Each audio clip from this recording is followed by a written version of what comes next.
Good morning बच्चों। 10th class गृह विज्ञान में आपका पहला अध्याय शिक्षिका द्वारा प्रतिदर्श बजट का प्रदर्शन चल रहा है और आज हम इसमें मुख्य 3 बिंदुओं पर चर्चा करने वाले हैं बच्चों, जिसमें आपका है पारिवारिक बजट के प्रकार, पारिवारिक बजट के मुख्य मद और पारिवारिक बजट निर्माण के चरण। चलिए बच्चों, इस पे हम लोग बिंदुवार पढ़ाई करते हैं।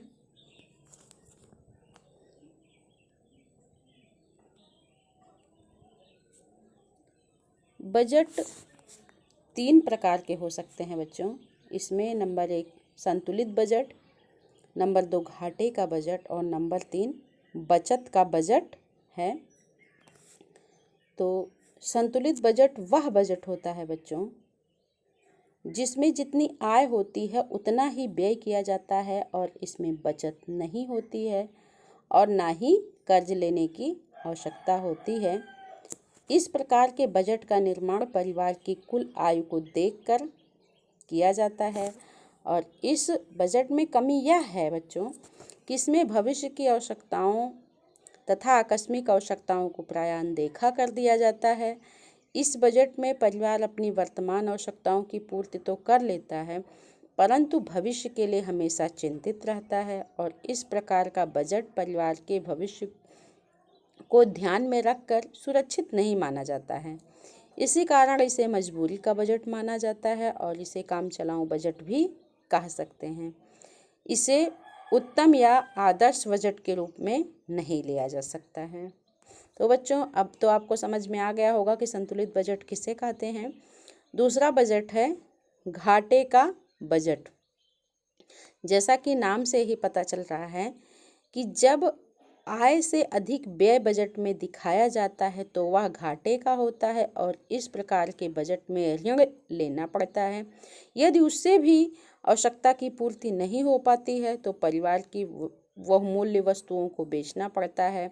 अतः कभी भी घाटे का बजट नहीं बनाना चाहिए, हमेशा इससे बचना चाहिए। इन सब बातों को ध्यान में रखकर कभी भी घाटे का बजट नहीं बनाना चाहिए। इस बजट से परिवार की अर्थव्यवस्था चरमरा जाती है तथा परिवार आर्थिक संकट में घिर जाता है। घाटे का बजट कम समय के लिए बनाया जा सकता है, परंतु लगातार घाटे का बजट बनाने से परिवार कर्ज के बोझ तले दब जाता है। इसलिए एक कुशल तथा बुद्धिमान गृहिणी को सदैव घाटे के बजट से बचना चाहिए। तीसरा है बचत का बजट। यह बजट सबसे अच्छा होता है। इसमें परिवार की आवश्यकताओं की पूर्ति भी होती है, साथ ही भविष्य के लिए बचत भी कर ली जाती है।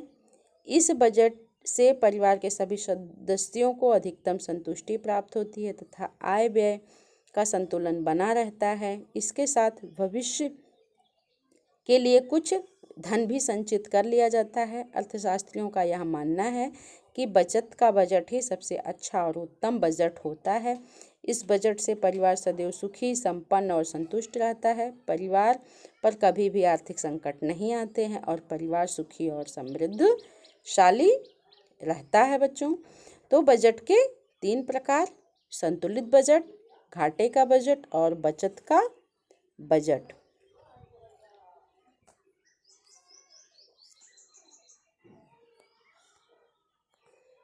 अब हम लोग पढ़ते हैं आदर्श पारिवारिक बजट।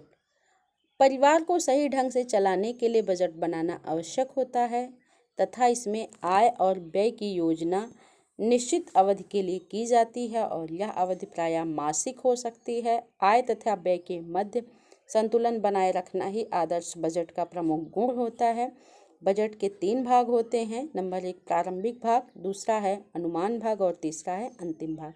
प्रारंभिक भाग में प्रमुख सूचनाएं एकत्रित करना होता है, जैसे परिवार के कुल सदस्यों की संख्या, परिवार की कुल आय, बजट मासिक है या वार्षिक। दूसरे भाग में परिवार के मुख्य मदों का ज्ञान, दैनिक हिसाब किताब, वस्तुओं का मूल्य तथा उस पर व्यय किए जाने वाले धन का अनुमान। तीसरा भाग है विभिन्न मदों पर कुल व्यय प्रतिशत और आय में से व्यय घटाकर बचत ज्ञात करना। अब है बच्चों पारिवारिक बजट के मुख्य मद। बजट में आने वाले मुख्य मद कुछ इस प्रकार हैं। नंबर 1 भोजन। जैसा कि आप जानते हैं कि भोजन मनुष्य की मूलभूत आवश्यकताओं में से एक है और इसमें वे सभी वस्तुएं आती हैं जिनको भोज्य पदार्थ कहा जाता है, जैसे आटा, नमक, दाल, चावल, दूध, मछली, फल इत्यादि। ईंधन तथा रसोई घर के उपकरण आदि पर भी जो व्यय किया जाता है वह भी इसी मद के अंतर्गत आता है। दूसरा है वस्त्र। मनुष्य की दूसरी मूलभूत आवश्यकता वस्त्र है। इसमें परिवार के सभी सदस्यों के कपड़ों, जूतों, चप्पलों इत्यादि पर व्यय किया जाता है। पर्दे, चादरें, तौलिया, कुशन कवर, दर्जी की सिलाई आदि सब इसी मद में आते हैं। कपड़े धोने की मशीन, धुलाई, धोबी, प्रेस इत्यादि इसी मद के अंतर्गत सम्मिलित हैं बच्चों।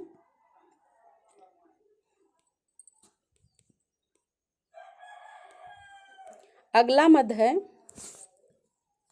बच्चों भोजन वस्त्र हो चुका है। अब आपका अगला मद है आवास। व्यक्ति की तीसरी मूलभूत आवश्यकता आवास है और मकान इत्यादि इसी मद के अंतर्गत आते हैं। मकान का किराया, मकान की मरम्मत, गृह कर, यदि मकान किस्तों पर हो तो मकान की किस्तों का भी प्रबंध होना चाहिए। अगला और महत्वपूर्ण बिंदु है शिक्षा। बच्चों की पुस्तकें, कापियाँ, किताब, विद्यालय का शुल्क आदि इसके अंतर्गत आते हैं। 5वां नंबर है स्वास्थ्य संबंधी व्यय। परिवार के सदस्यों के बीमार होने पर उनकी चिकित्सा पर किया जाने वाला व्यय इसी के अंतर्गत आता है। अन्य आवश्यकताओं के समान चिकित्सा के लिए भी कुछ धन अवश्य निश्चित करके रखना चाहिए, अन्यथा अचानक अगर परिवार में कोई व्यक्ति बीमार पड़ जाए या कोई बीमारी आ जाए तो उस पर होने वाले खर्च के कारण परिवार का सारा बजट बिगड़ जाता है। 6 नंबर है व्यक्तिगत व्यय। व्यक्तिगत व्यय के अंतर्गत चिकित्सा, मनोरंजन, स्कूटर, मोटरसाइकिल, पान, सिगरेट, श्रृंगार संबंधी होने वाले व्यय आदि सब इसी की श्रेणी में आते हैं। परिवार में जो बजट होता है बच्चों उसमें जो मद सम्मिलित हैं, इन सब मदों के अतिरिक्त एक अन्य व्यय है। उसमें आप गृह कर, जल कर, विद्युत कर आदि सम्मिलित कर सकते हैं। इसके अतिरिक्त फर्नीचर, बिजली के यंत्र, फ्रिज, टेलीविज़न, पंखा, कूलर आदि पर होने वाले व्यय भी इसी श्रेणी में आते हैं। ये सब अन्य व्यय के अंतर्गत आएंगे। अब हम पढ़ते हैं पारिवारिक बजट निर्माण के चरण। पारिवारिक बजट निर्माण परिवार की आय व्यय को संतुलित करने की एक प्रक्रिया है। यह प्रायः 1 माह के लिए बनाया जा सकता है और इसके प्रमुख चरण इस प्रकार हैं, जिसमें आप परिवार की आय, आवश्यकताओं की सूची और आवश्यकता के लिए आय प्रतिशत निर्धारण। परिवार की आय में सर्वप्रथम परिवार के सभी स्रोतों से प्राप्त आय को जोड़ लिया जाता है और वास्तविक आय में से आय, कर आदि घटा दीजिए।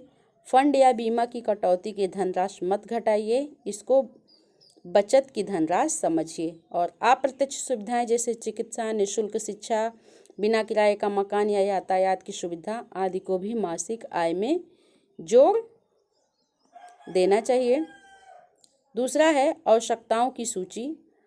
पारिवारिक आय का अनुमान कर लेने के पश्चात परिवार के लिए जो बजट के दूसरे चरण में प्राथमिकता के आधार पर आवश्यकताओं की एक सूची बना लेनी चाहिए, जिसमें छोटे खर्चों में फुटकर खर्चे तथा बचत आदि को सम्मिलित करना चाहिए और इसमें भिन्न भिन्न मदों पर कितना व्यय किया जाए और भिन्न भिन्न परिवार की परिस्थिति पर यह निर्भर होता है।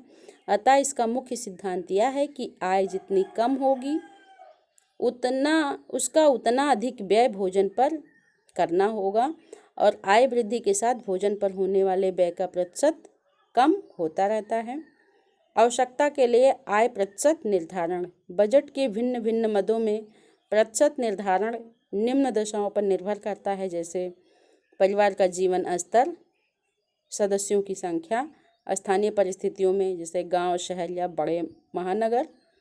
उपयुक्त तीनों बातों से बजट के आय विभाजन में अंतर आ सकता है।